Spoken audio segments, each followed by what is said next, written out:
Hi, it's that time of year again. The weather is warming up and everybody is focusing on building the perfect bracket. On today's Spotlight segment, I want to make some predictions about the greatest tournament on the hard court. First, here are my predictions for the top 4 seeds.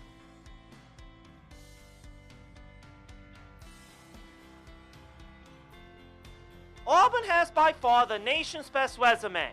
The Tigers are alone in first place in a historically strong SEC after defeating the likes of Houston, Iowa State, Purdue, and Memphis in non-league play. They are 15-2 in Quadrant 1 games. No one else in the country has more than 10 Quadrant 1 victories.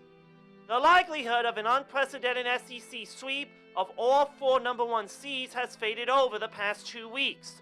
Duke and Houston keep rolling, while Texas A&M has plummeted out of contention and Florida and Alabama have endured unexpected losses as well. It would take a late season Duke tailspin to dislodge the Blue Devils from the top seed line. They are number 1 or 2 in most predictive metrics. They defeated Auburn, Arizona, and Illinois in non-league play, and they feasted on a down ACC. The contenders for the remaining 2 number 1 seeds include Houston, Alabama, Tennessee, Florida, and Michigan State. The SEC trio remains in strong position entering March, but the Cougars and Spartans have closed the gap. Houston now has a resume to match its gaudy quality metrics after recent wins over Arizona, Iowa State, and Texas Tech.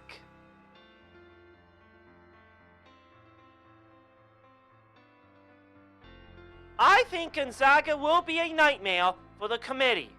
The Zags have the resume of a bubble team. The net and other predictive metrics rank them in the top 10 or just outside it. The discrepancy is partially a product of how close Gonzaga's 8 losses have been. 3 of the 8 were in overtime.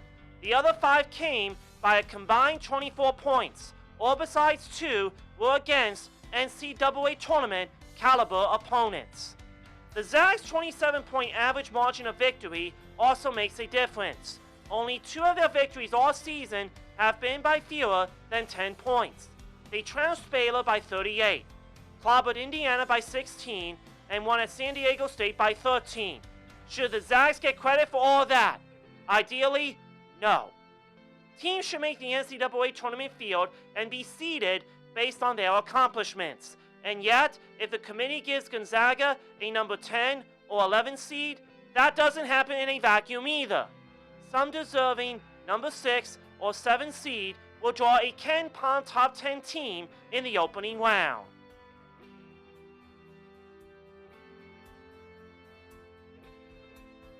I think that the most vulnerable team might be last year's national runner-up.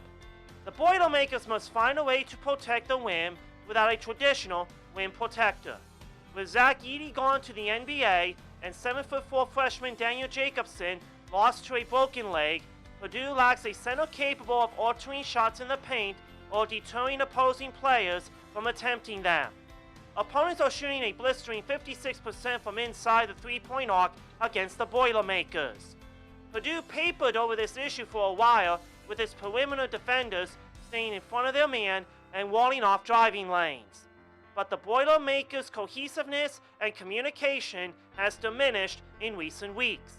That has to change for Purdue to make it out of the NCAA tournament's opening weekend, let alone return to a Final Four.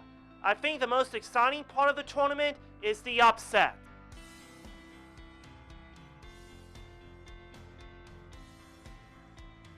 Here are my predictions of who I think will bring down the Giants. In its first year of NCAA tournament eligibility since transitioning from Division II, UC San Diego is having a historic season. The Tritons are in the top 50 in most major computer metrics after pulling an upset at Utah State in non-league play and winning all but 2 Big West games so far.